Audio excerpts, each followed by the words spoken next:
क्या बात की हम लोग बेटा यहाँ पर? Graphite is thermodynamically more stable than diamond. This is the very important point.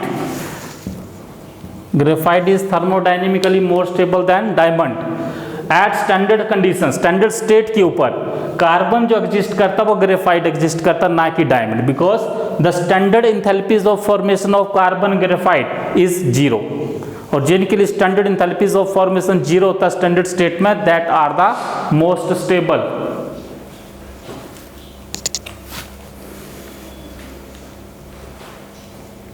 किए बेटा, यहां तक नोट किए सबने?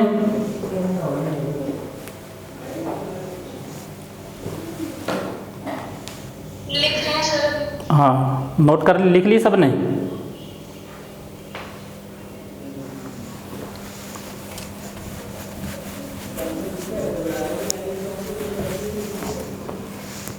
अगर नोट कर लिए तो इसके बाद नेक्स्ट सॉलिड की बात करते हैं हम लोग, third, that is the metallic solid.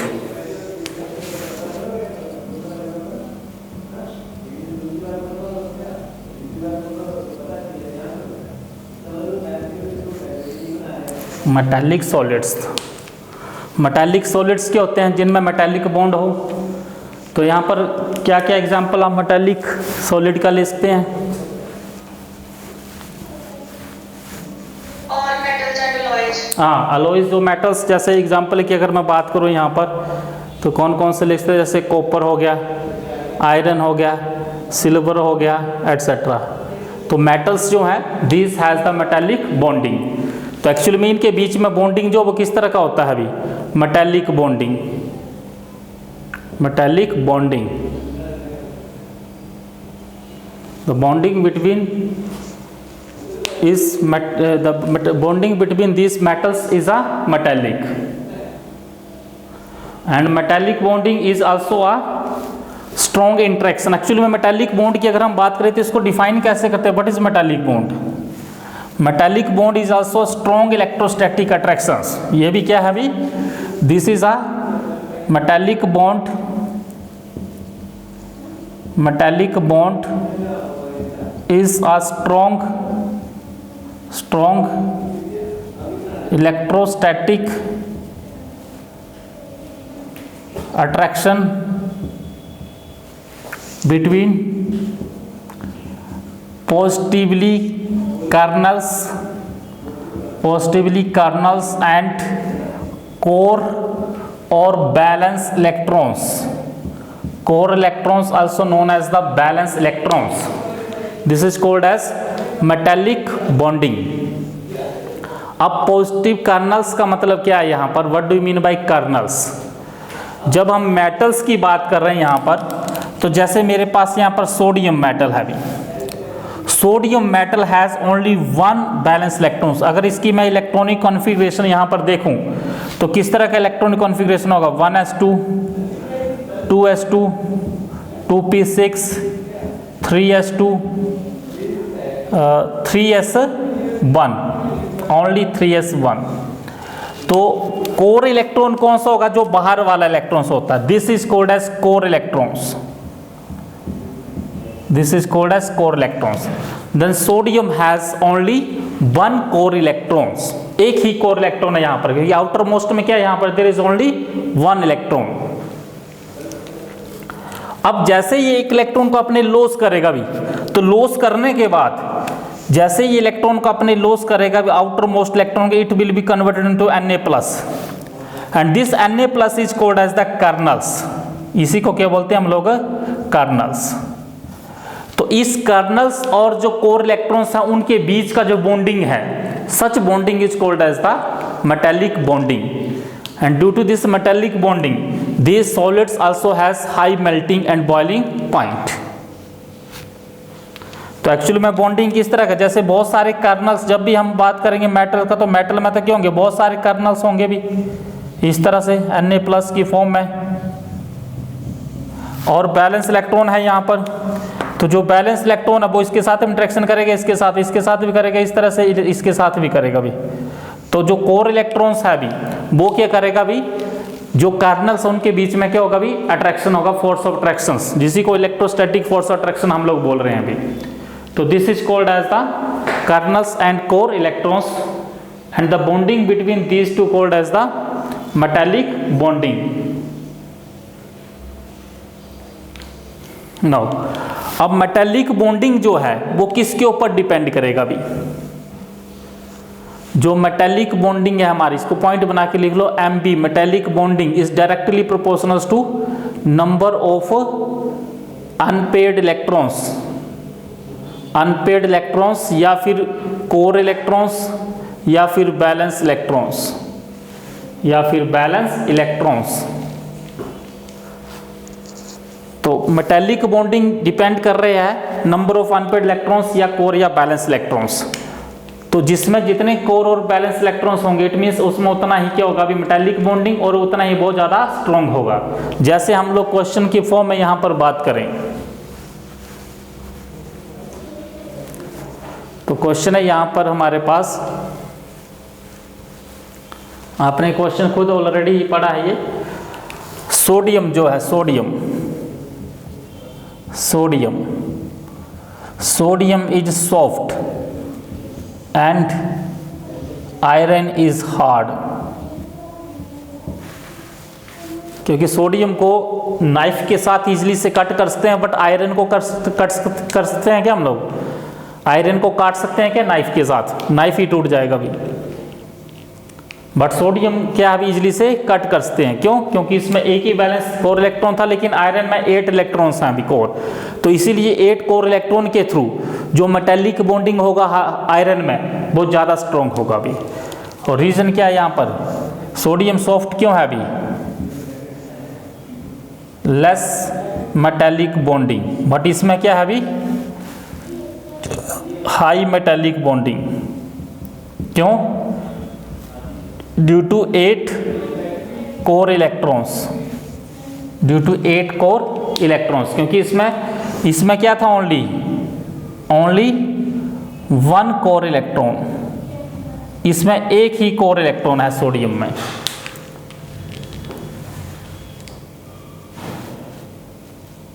तो रीजन क्या है कि इसमें इन sodium there is only 1 core electrons, what in case of iron there are the 8 core or valence electrons which has the very strong metallic bonding than the sodium.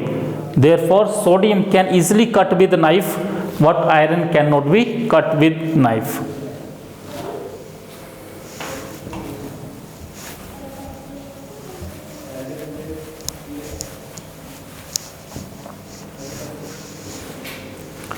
क्योंकि जितना ज़्यादा metallic bonding होगा उतना ही hardness ज़्यादा होगी भी। तो एक पॉइंट बना के आप यहाँ पर नीचे लिख लो, hardness of metal is directly proportional to metallic bonding, and metallic bonding is directly proportional to core electrons. क्योंकि जितने ज़्यादा कोर बैलेंस इलेक्ट्रॉन्स होंगे उतना ही ज़्यादा क्या होगा? मेटालिक बॉन्डिंग होगा।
तो लास्ट में ये लाइन बना करके नोट कर लो बेटा, hardness of metals is directly proportional to metallic bonding and metallic bond is directly proportional to core electrons.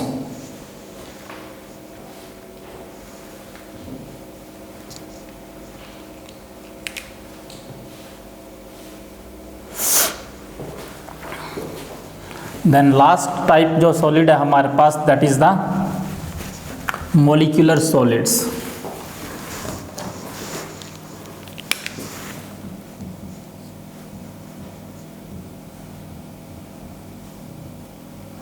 Molecular solids.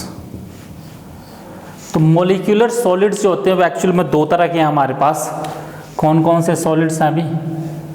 एक तो वैन डर वाल फोर्सेस, वैन डर वाल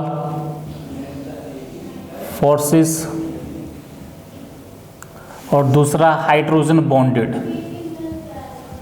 hydrogen bonded molecular solid, molecular solids, van der Waal forces molecular solids and hydrogen bonding molecular solids।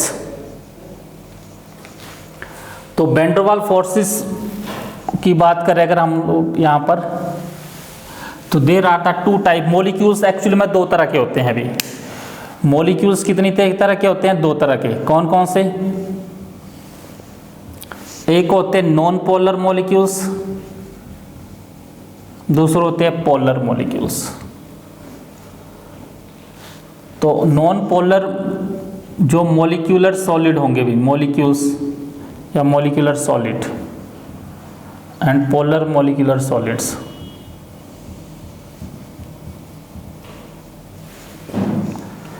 Non polar की बात करें अगर हम लोग, तो नॉन पोलर हमारे पास किस तरह के सॉलिड्स आएंगे? जैसे I2 is the best examples. यही लास्ट ईयर नीट में पूछा गया एक क्वेश्चन यहाँ से 2019 में, कि which of the following is the non polar molecular solids.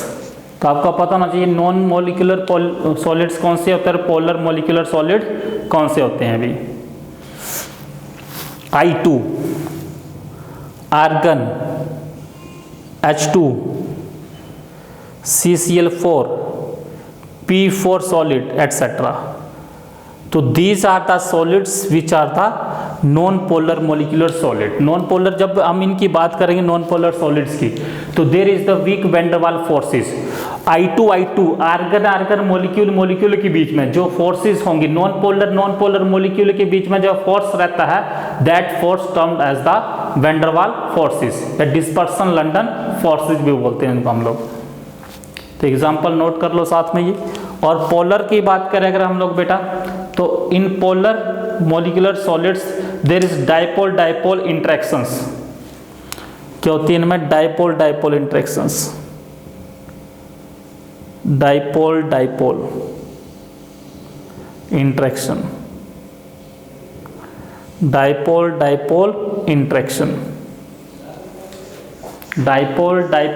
Interaction. जैसे अगर हम बात करें एग्जाम्पल की बात करें, तो एग्जाम्पल में आ जाएगा यहाँ पर HCl या फिर SO2। तो HCl में अगर हम बात करें इस तरह से HCl के मॉलिक्यूल हैं भी ये। तो एक्चुअल में इनमें क्या होगा कि जो पॉजिटिव हाइड्रोजन है, this is the partial positive, this is the partial negative, और पार्शियल नेगेटिव और पार्शियल पॉजिटिव के बीच में क्या होगा? इंटरेक्शन। और इसी को क्या बोले? डाइपोल इंटरेक्शन हम लोग।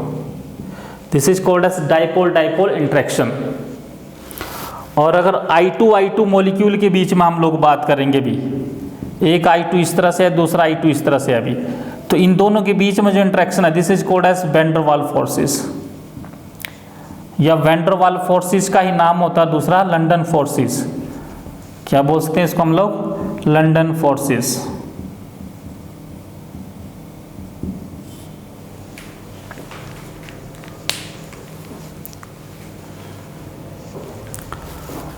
अब जो वैन डर वाल फोर्सेस का जो मैग्नीट्यूड है, that depends upon the molecular mass.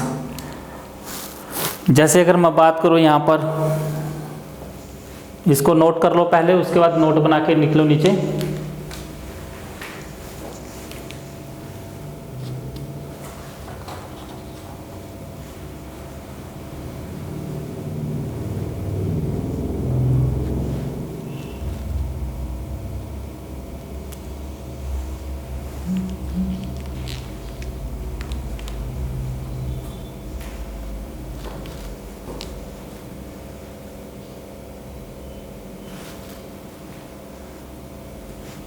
Note कर लिए बेटा यहाँ तक?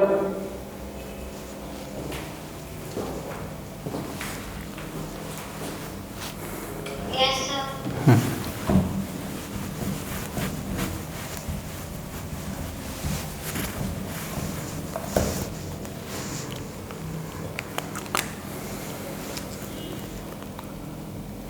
नोट बना के लिख लो, greater the magnitude of van der वाल forces, greater the magnitude of the van der Waals forces, more tendency to exist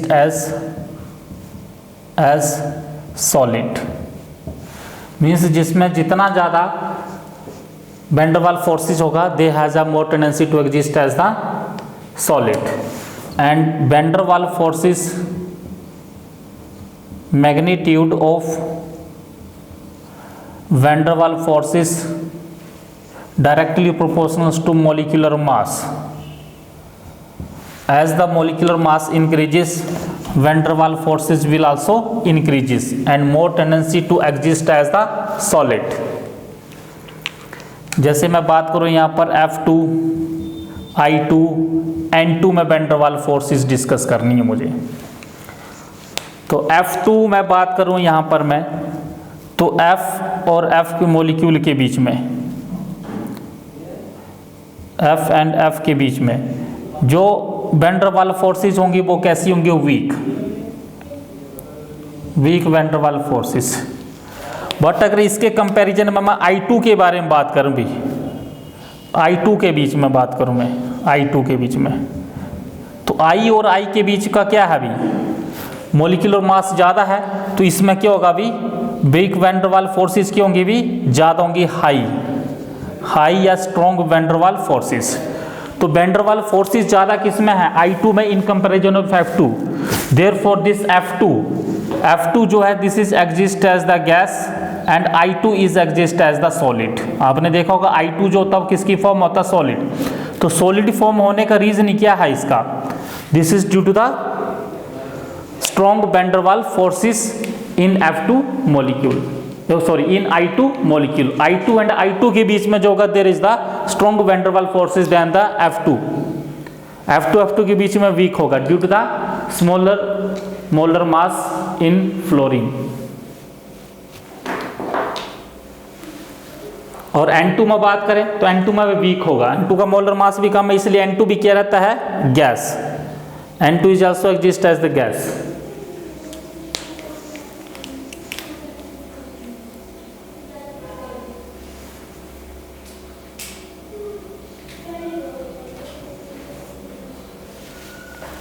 last में कौन सा रह गया हमारे पास? Hydrogen bonded solid.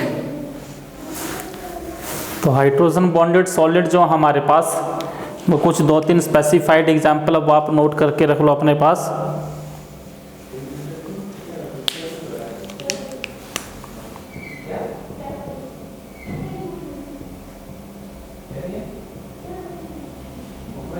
Hydrogen bonded solid, तो हाइड्रोजन बॉन्डेड सॉलिड जैसे कि हमारे पास आ जाएगा आइस H2O वाटर, या D2O ice,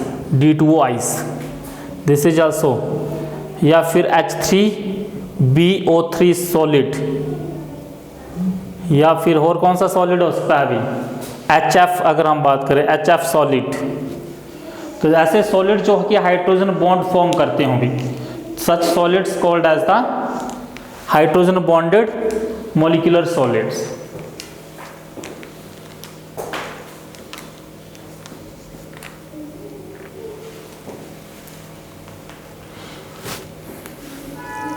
So these are the types of the crystalline solids on the basis of interactions and constituents particles।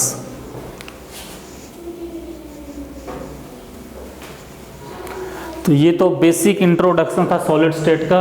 अभी main जो solid state आपका start